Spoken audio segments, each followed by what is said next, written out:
Ինչպես չգնել ավելորդ իրեր։ Առաջինը դա ասում եմ, պլանավորեք ձեր գնումները եւ աշխատեք պահպանել ձեր պլանը։ Եթե դուք որևէ բան մոռացել եք գրել ձեր ցուցակի մեջ, թե ինչ է ձեզ հարկավոր ձեռք բերել, ապա երբ դուք կտեսնեք, որ այո, ինձ հարկավոր էր սև վադալասկա, օրինակ, ես շատ էի ուզում, երկար մտածում էի, ավելացրեք միևնույն է զամբյուղի մեջ, որովհետև եթե շատ հրատապ լիներ, դուք դա չէիք մոռանա։ Եվ երբ գալիս է պատվերը,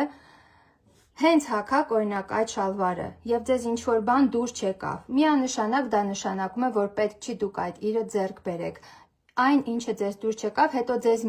մի համոզեք, մի փորձեք առևտուր անել ինքներդ ձեզ հետ։ Եթե դուր չի եկել, ամենայն հավանականությամբ դուք հետո դա չեք էլ գործածելու։ Ուրեմն հաջորդը, եթե դուք կկրճատեք ձեր ծախսվող գումարը, հա,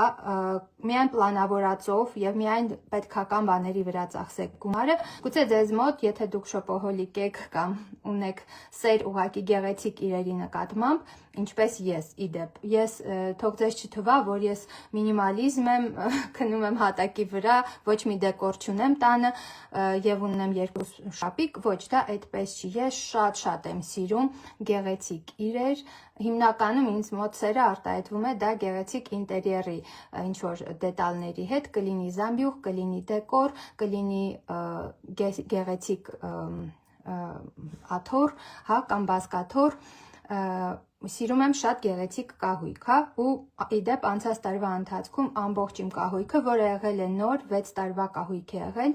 ամբողջը փոփոխել եմ, որովհետև նաև անցած տարի ուսումնասիրել եմ ինտերիեր դիզայնի հիմունքները, որոնք կիրառել եմ միայն ինձ համար, այդ գծով չեմ աշխատել, բայց այս մինիմալիզմը ու